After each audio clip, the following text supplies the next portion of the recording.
Kita akan lihat pada ayatnya yang pertama, saudara. Ayat yang pertama sama-sama kita akan lihat. Kita baca sama-sama ayat 1, 2, 3. Berkatalah Samuel kepada seluruh orang Israel, telah kudengarkan segala permintaanmu yang kamu sampaikan kepadaku, dan seorang raja telah kuangkat atasmu. Kalau saudara melihat, ya saudara, kalau saudara dan saya melihat, mempelajari bahwa sesungguhnya ketika bangsa Israel meminta raja kepada Tuhan ya, lewat Samuel, itu atas dasar bagaimana mereka melihat bangsa-bangsa di sekitar mereka.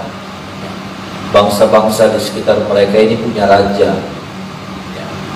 Amon, Moab, ya, semuanya itu Filistin punya raja, saudaraku. Dan itulah yang mendasari, itulah yang menjadi alasan sebetulnya mengapa mereka pun kemudian meminta raja kepada Tuhan, ya saudara.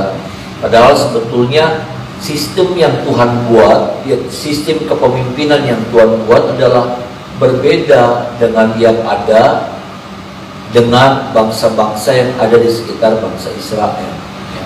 Bagaimana Tuhan sendirilah yang mau jadi raja buat mereka, Tuhan sendirilah yang mau jadi pemimpin buat mereka ya saudara. Tetapi itulah yang menjadi keinginan mereka, dan pada akhirnya ya saudara, pada akhirnya Tuhan mengabulkan permintaan mereka. Tetapi dalam pasal ini Samuel, saudaraku, yang menjadi nabi yang terakhir, menjadi perantara antara Israel dengan Tuhan. Dia menyampaikan apa yang menjadi keberatan hati Tuhan sebetulnya. Ya. Dan seperti ini, saudaraku, yang kita mau lihat pagi hari ini adalah seperti apa juga permintaan kita, karena ini bicara tentang permintaan. Ini bicara tentang permintaan. Adakah permintaan kita ini sebetulnya berkenan sama Tuhan atau tidak? Doa kita, ya permintaan, permohonan kita yang kita sampaikan lewat sebuah doa, kita harus cek lagi saudara. Jangan sampai doa kita sebetulnya tidak berkenan di hadapan Tuhan. Kita harus cek lagi atas dasar apa doa itu kita naikkan, kita panjatkan. Karena ada banyak doa-doa ya saudara yang akhirnya dikabulkan sama Tuhan. Seperti bangsa Israel, doa mereka, permohonan mereka, permintaan mereka dikabulkan sama Tuhan, walaupun sebetulnya Tuhan tidak setuju. Tapi karena mereka berkeras hati, mereka minta, akhirnya Tuhan kabulkan doa. Dan berapa banyak sebetulnya? Ya, ini yang kita mesti lihat sama-sama sebagai orang Kristen yang dewasa. Ya. Karena tidak selalu bahwa doa yang dijawab itu adalah sesuatu mujizat, tapi itu bisa menjadi sebuah musibah buat kita. Di balik pengabulan doa yang Tuhan berikan kepada saya, kepada saudara, bisa jadi itu menjadi sebuah musibah. Aneh mungkin ya saudara, tetapi seperti itu. Sepertinya itu menyenangkan kita sesaat, sepertinya itu memuaskan kita sesaat. Tapi sebetulnya ketika Tuhan mengabulkan doa kita, itu hanya bukan karena keinginan Tuhan, tapi karena keinginan kita yang begitu kuat yang memaksa kehendak Tuhan.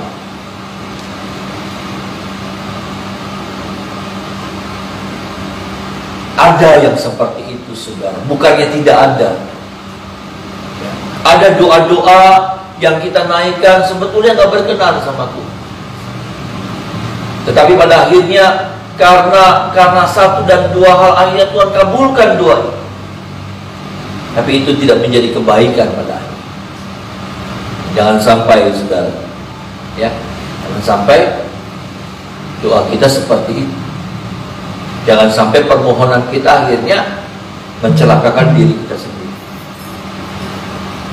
Seperti kita mohon permintaan kita berkat Tuhan, kita diberkati, kita diangkat dan lain sebagainya.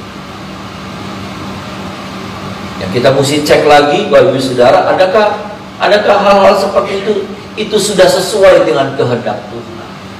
Dan adakah itu juga mungkin benar doa kita, tetapi adakah permohonan kita ini sesuai dengan waktunya Tuhan? Sebagai Kristen yang dewasa, kita harus belajar mengerti hal-hal yang seperti itu. Sebagai seorang Kristen yang dewasa, kita harus tahu hal-hal seperti itu. Bicara tentang adakah itu sesuai dengan kehendak Tuhan. Yang kedua, adakah itu sesuai dengan waktunya Tuhan.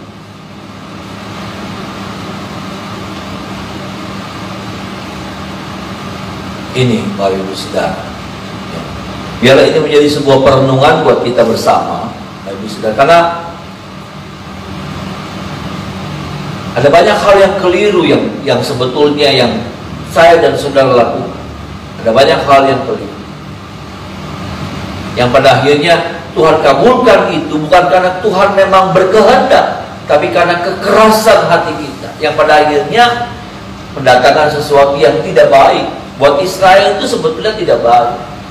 Pada akhirnya ada Saul diganti dengan Daud, ya saudaraku. Lalu terjadi cerita seperti itu, ya saudara. Ada cerita lagi nanti Yerobeam sama Rehabeam, bagaimana bangsa Israel terpecah menjadi dua kerajaan, saudara. Ya, 10 suku dan 2 suku terus seperti itu, dan ya nggak ada habis-habis. Dalam kepemimpinan Tuhan lewat Musa, lewat para hakim-hakim, kita melihat bagaimana kalau saudara bandingkan, ya saudaraku, ada sesuatu yang sangat berbeda sekali. Kalau saudara melihat ketika kemudian dipimpin sama raja, ada kacau lagi, kacau balau, terus terjadi seperti itu, terus.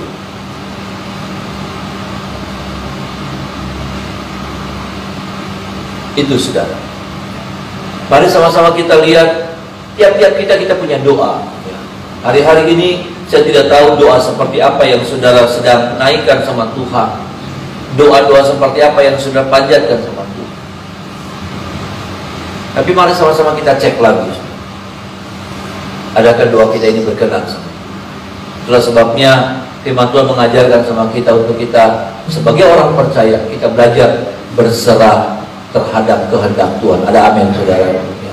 Itu yang paling penting sebetulnya. Bagaimana kemudian kita punya keinginan, ya saudara. Dan Yesus ajarkan itu di Taman Getsemani.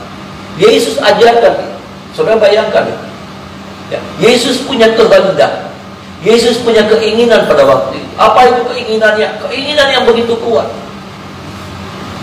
Keinginan yang begitu kuat sampai keringatnya mengeluarkan darah.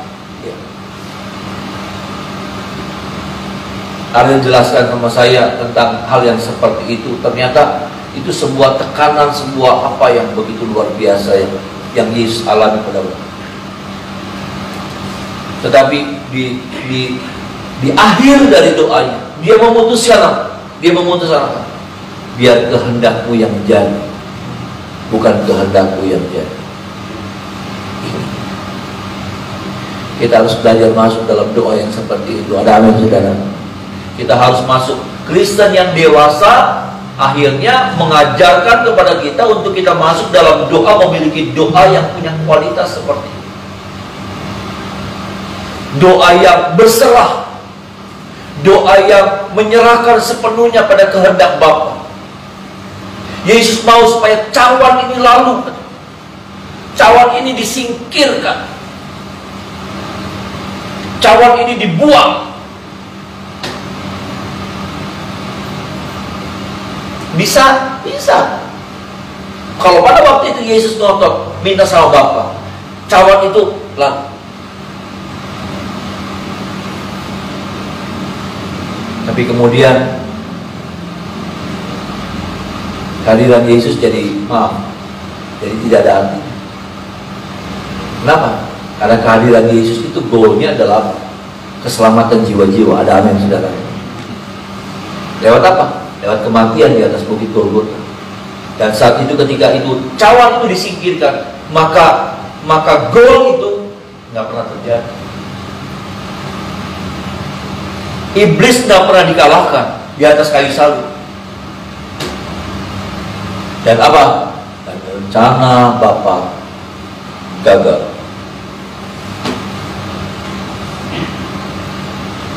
Percayalah saudara, setiap apa yang kita alami ada rencana Tuhan yang Tuhan sedang buat dalam hidup saya dan saudara. Ada amin. Dan firman Tuhan berkata begini, rancanganku bukan rancangan kecelakaan, tapi hari depan yang penuh dengan harapan. Ada amin saudara. Artinya begini, ketika rancangan Bapa ini gagal, maka hari depan yang penuh dengan harapan itu tidak pernah terjadi. Kita kehilangan itu. Ketika kita minta ngotot kehendak kita yang jadi, bukan kita berdoa biar kehendak Bapa yang jadi, maka apa? Rancangan damai sejahtera itu, hari depan yang penuh dengan harapan itu, saudara, hilang.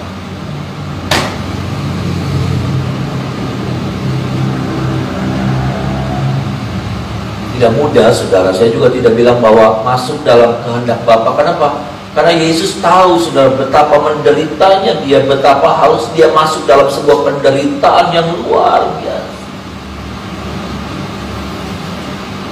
Otaknya sudah terintimidasi, maaf nih saudara. Saya cuma, karena Yesus sendiri 100% manusia, sama seperti saya dan saudara.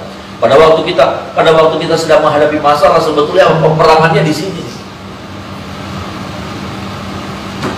Waktu kita menghadapi pergumulan, saudara, peperangannya di sini. Kita belum ngalamin, tapi di sini udah stres, udah depresi, udah tertekan banget.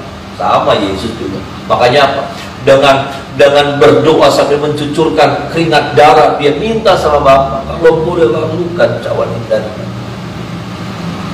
Firman Tuhan berkata begini, 3 kali Yesus berdoa, maaf, dengan doa yang sama. Artinya apa sih saudara? Kalau saudara berdoa begitu lagi dengan doa yang sama, artinya apa? Keinginannya itu begitu kuat sekali. Betul nggak saudara? Ya, Tuhan tolong si Tuhan, saya udah kepepet Tuhan, tolong si Tuhan. Nanti saudara siang doa lagi, Tuhan tolong. Artinya apa? Ada satu keinginan yang begitu kuat.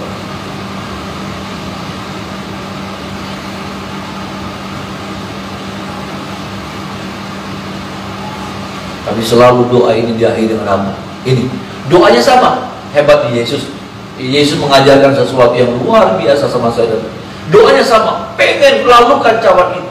3 kali Yesus berdoa seperti itu. Tapi selalu dengan diakhiri dengan doa yang sama juga. Bukan kehendakku yang jadi, tapi kehendak Bapa yang jadi.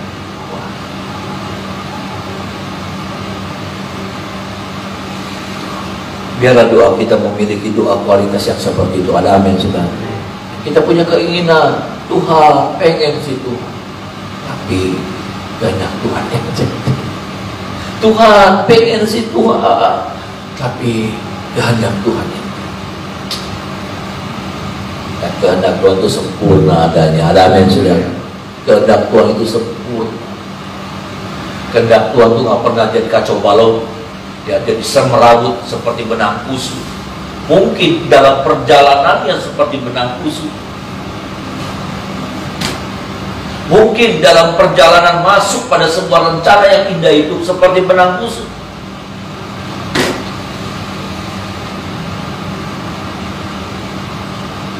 Percayalah, karena Tuhan itu sempurna adanya. Amin saudara. Sempurna. Bagian yang selanjutnya saudara, ayatnya yang ke-15. Sama kita baca ayatnya ke-15.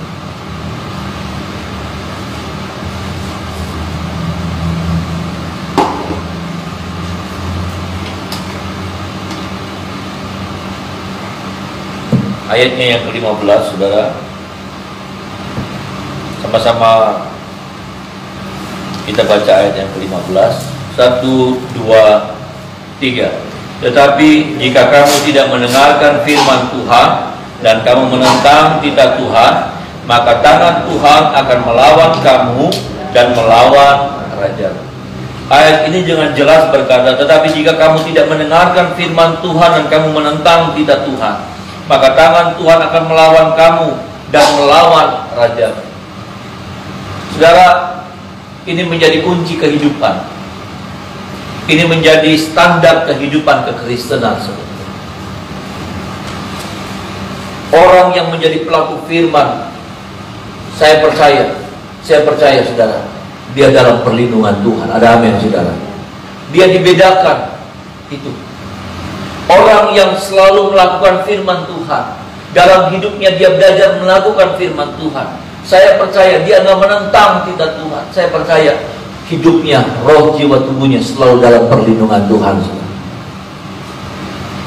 Kita melihat bagaimana saudara, bagaimana bangsa Israel ketika di Mesir, ketika mereka ada di Goshen.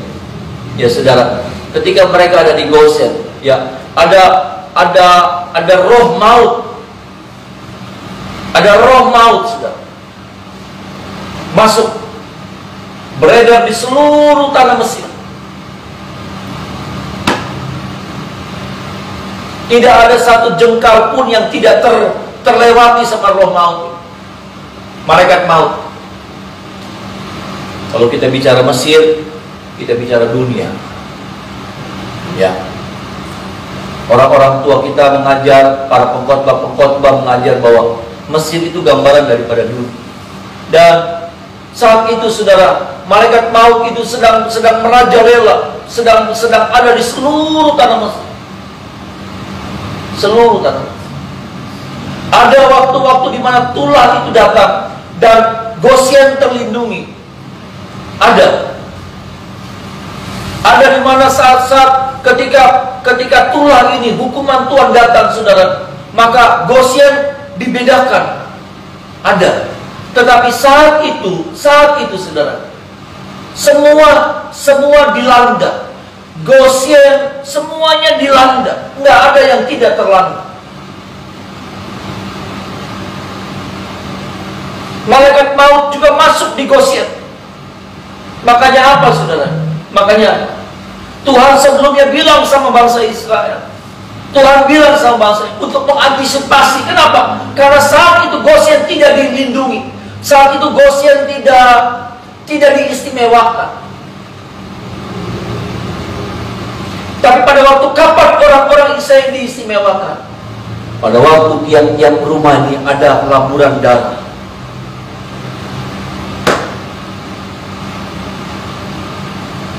Pada waktu perintah ini datang, setiap rumah harus menyembelih anak domba dan makan itu sampai habis. Dan darah daripada anak domba itu laburkan pada tiap ambang pintu rumah. Cuma itu pesan. Tapi saya mau bilang begini, ini bicara tentang ketaatan. Sama-sama bilang sama saya, ketaatan saudara. 1, 2, 3 sama-sama bilang ketaatan saudara.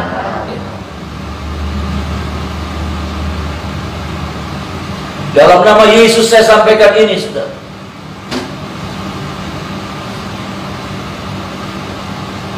Ada saat-saat di mana dunia dilanda, tapi anak Tuhan diistimewakan, dibedakan. Ada saat-saat dunia dihajar sama Tuhan, tapi orang-orang Kristen diistimewakan. Tapi ada waktunya, ada saatnya. Dunia dilanda dan orang Kristen sama nasibnya. Yang membedakan adalah ada anak-anak Tuhan yang taat. Ada orang-orang Israel yang mendengar perintah itu dan tidak menganggap enteng perintah itu. Mereka menyembelih.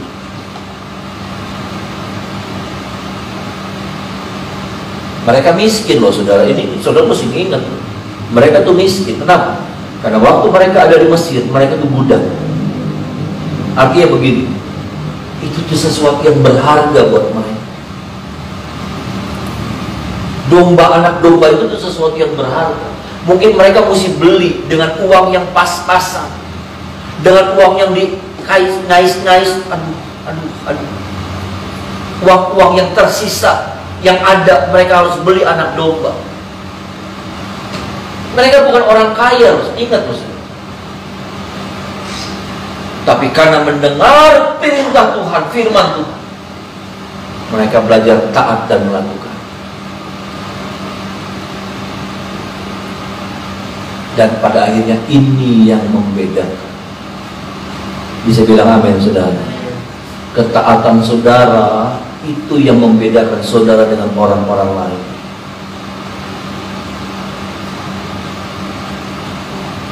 Sehingga ketika roh maut ini, malaikat maut ini datang di tengah-tengah Gosyen. Kenapa? Karena melihat ada darah yang dilaburkan di ambang pintu.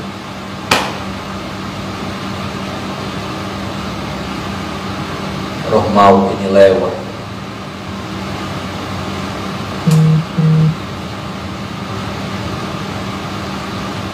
Tuhan akan luputkan semua hal yang jahat dari hidup saya dan saudara. Bisa bilang amin, saudara. Allah mampu lakukan itu.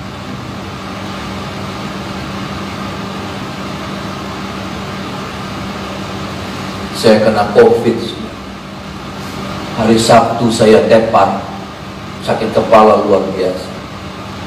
Hari Minggu saya masih bisa ibadah. Hari Senin saya udah gak bisa apa-apa. Hari Natal kemarin hari apa? Kamis dan Jumat. Kamis dah. Apa ya, saudara? Selasa saya PCR. Selasa saya PCR.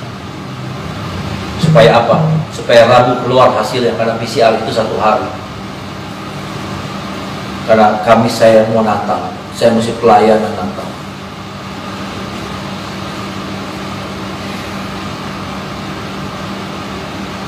Rabu saya dapat hasil, saya negatif. Kalau bukan Tuhan, dan saya melihat ada banyak orang-orang yang kena, ya, mereka ditolong sama Tuhan luar biasa. Mereka dapat mujizat. Malaikat maut cuman lewat, kerasa. Maaf nih saudara, kerasa waktu malaikat maut ini lewat nih, kerasa, bus gitu ya saudara. Tapi apa? Tetap terjaga roh jiwa tubuh kita. Ada amin, saudara. Ada orang-orang yang tenang, biasa aja. Maaf, saya tidak mengungguli kami yang itu, enggak. Tapi saya cuma bilang begini, ketaatan kita tuh menjadi sumber kekuatan Tuhan terjadi dalam hidup saya dan saudara. Ketaatan kita tuh sudah mendatangkan perlindungan Tuhan, tudung Tuhan. Seperti darah yang dilaburkan atas hidup kita. Sehingga ketika malaikat maut itu lewat, saudara, dia nggak bisa masuk. Bisa bilang amin, saudara. Susah, saudara, susah. Kalau bicara hari-hari ini susah, saudara.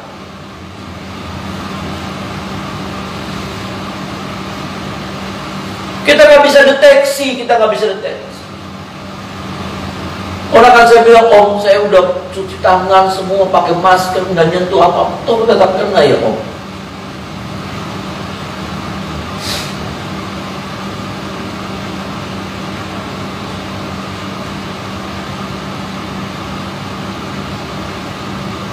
Ya seperti itu sih.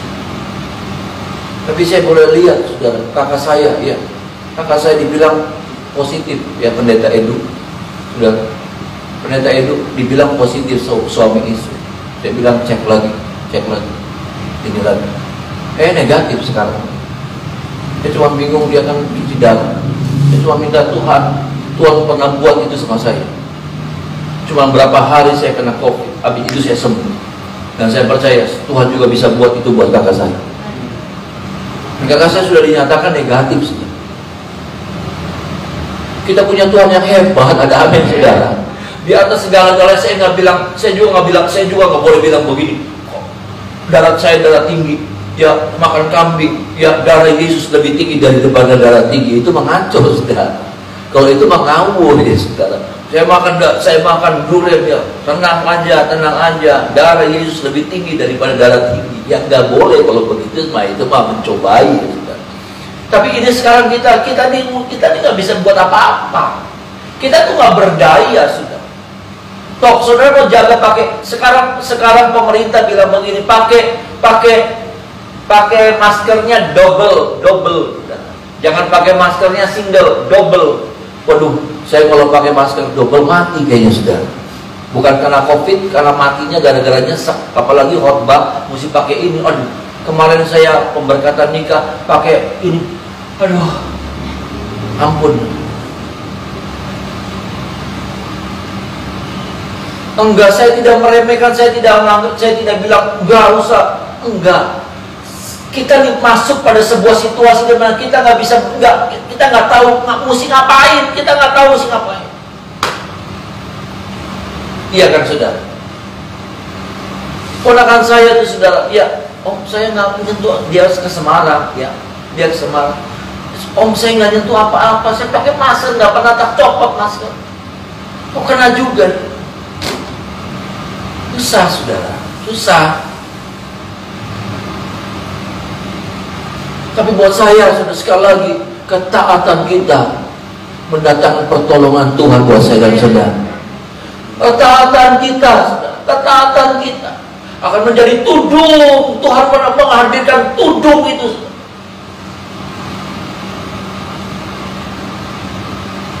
Dalam nama Yesus ini saya bilang di sini.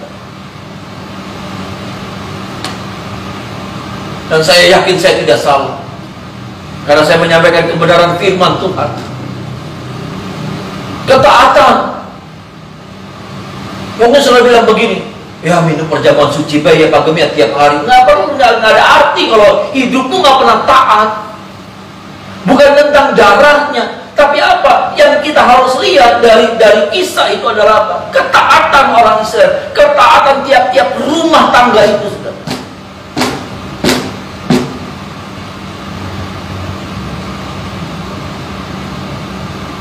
Ketaatan mereka bukan tentang minum perjamuan sucinya, bukan. Ya saya percaya dalam perjamuan suci ada kuasa, saudara. Tetapi maksud saya gini, kalau saudara cuma ngandalin itu, saudara, tapi saudara hidup di luar ketaatan, nggak ada. Saya ngalamin mujizat lewat perjamuan suci. Saya kena COVID, tapi sampai akhir tahun, saudara, sampai akhir tahun saya nggak bisa makan, saya belum bisa makan.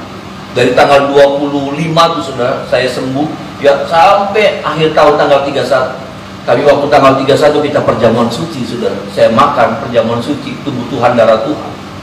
Itu bukan roti loh, saudara nggak boleh bilang itu roti, itu anggur, enggak. Waktu saudara makan, itu ada tubuh dan darah Tuhan. Ada amin, saudara. Bukan roti dan anggur, bukan. Ada gereja-gereja bilang makan roti, makan anggur. Saya tidak. Itu waktu sudah didoakan, itu sudah jadi tubuh dan darah Tuhan. Saya makan itu sudah, saya naik ke atas ke lantai 2. Biasa kan kita kumpul makan. Saya melihat makanan masih benci, sudah. Masih benci lihat makanan. Saya coba 1 sendok. Kok enak ya? Itu sudah. Kok bisa masuk ya? Jadi saya makan, sudah. Saya makan hampir habis. Pulang lagi, makan lagi, lapar lagi, muncul lagi. Tubuh dan darah Tuhan itu punya kekuatan. Ada amin, saudara. Tapi yang saya mau bilang, jangan andalkan itu jadi kayak jimat. Kenapa? Yang menghadirkan perlindungan Tuhan itu adalah ketika kita belajar menjadi anak Tuhan yang taat.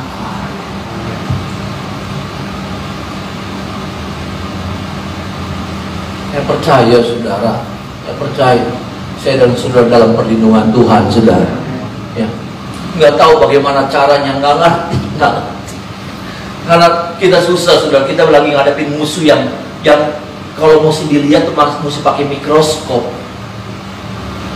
Kita ngadepin musuh yang nggak kelihatan sama sekali.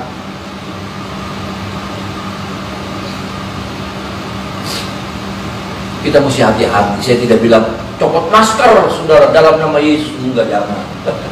Jangan. Pakai, saudara. Kalau sudah bisa kuat double nggak apa-apa. Cuci tangan, jaga jarak, ini saudara, jangan deket-deketan. Nggak usah cipika-cipiki, salam-salaman. Tapi di atas semuanya. Kita udah nggak bisa, kita udah nggak berdaya, kita udah nggak punya kekuatan untuk melindungi diri kita, dan kita belajar mengandalkan kekuatan Tuhan yang menjaga. Ada yang saudaraku, menjaga hidup kita. Tolong kita saudara. Sekali lagi, apa yang membuat Israel terluputkan? Goshen amat, bukan karena Goshennya lagi, tidak. Bukan karena Goshennya letaknya berbeda, tidak. Bukan karena itu perkemahan orang Israel, tidak. Tapi kenapa? Karena ada di Goshen orang-orang yang belajar taat, melakukan apa yang menjadi kehendak Tuhan dalam hidup. Yuk saudara, kita belajar semakin taat sama Tuhan. Ada amin saudara. Apa yang Tuhan mintakan, apa yang Tuhan suruhkan, apa yang Tuhan perintahkan, kita belajar melakukan. Mari kita menyembah Tuhan.